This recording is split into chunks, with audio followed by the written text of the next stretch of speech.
What is up, everybody? I'm hoping you're all well, and Scott Derrickson has returned back to the horror genre that he knows so well since his last 2012 effort with Sinister. But can he recapture that same magic that he captured all those years ago? Well, that's what we're here to talk about, guys, so let's talk about it.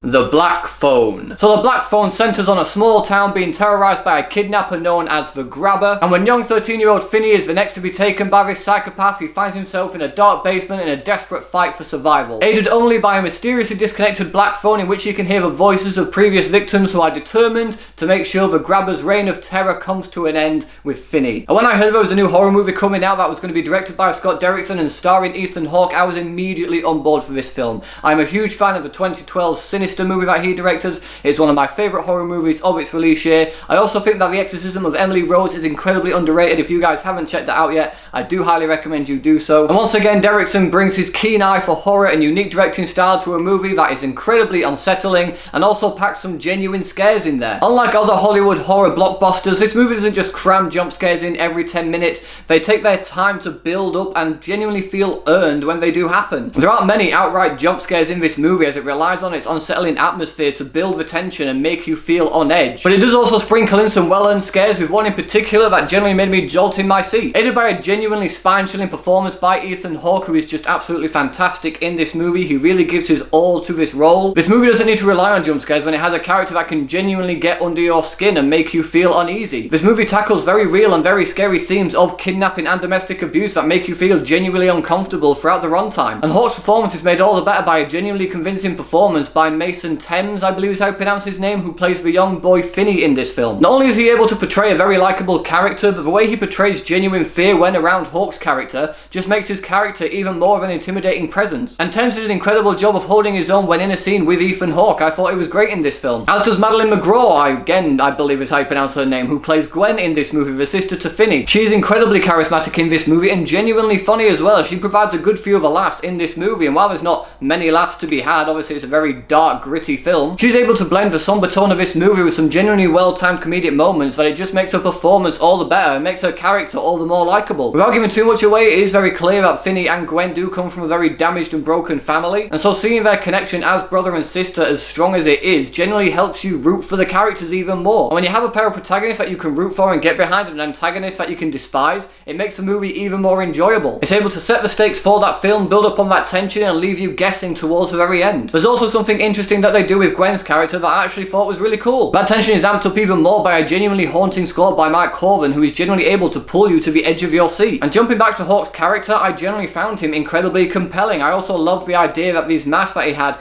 constantly changed depending on his mood. I thought it was a really cool aspect that they added to the character. Combine all those elements that I've just mentioned makes for a near perfect film, and the reason I say near perfect is I do have a few issues with this movie. The first one being that while I found the Grabber genuinely compelling, I felt like they had only scratched the surface of what this character really is. I felt like there was a lot they left unexplored in this movie. I don't know whether it was the unsettling performance by Ethan Hawke for writing for the character or Scott Derrickson's masterful direction, but I honestly found myself wanting more of this character. I wanted to get into his backstory more, I wanted to know more about him, and I just felt like the movie left so much unexplored about his backstory that I was a little bit disappointed by that. But while that issue is probably more just a me thing than a rather overall universal issue with the movie, the next issue that I have is a genuine issue that I feel a lot of people should have or do have or probably just haven't noticed, and that's the issue surrounding James Ransom's character. Now, I absolutely love this actor. He had previously worked with Derrickson on Sinister. He also took the lead in the less successful Sinister 2. You'll also recognise him as the adult iteration of Eddie from It Chapter 2. I think this guy's an incredibly talented actor and incredibly underrated, and while he does everything he can with the character that he's given in this movie and the material that he's given,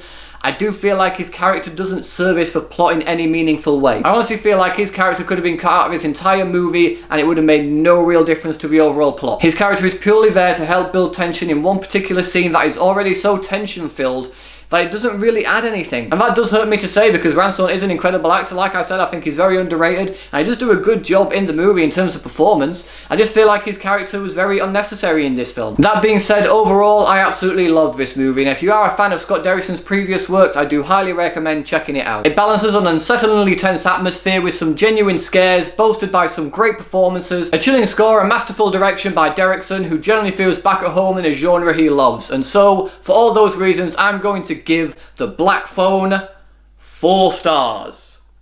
So, The Black Phone, have you guys seen it yet? What did you guys think about it? Whatever your thoughts are, let me know in the comment section below. Alternatively, you can also check out my review for this movie on Letterboxd, where I also review other movies that I've seen that may not necessarily be on my channel. There is a link to my profile in the description box below, as well as all my socials. Any support is always greatly appreciated by you guys. Thanks again for watching, guys. If you like this video, please give it a thumbs up, share it with your friends, and if you want to see more videos just like this one, then subscribe to my channel for more. Thanks again for watching. You guys are awesome, and I will see you all in the next video.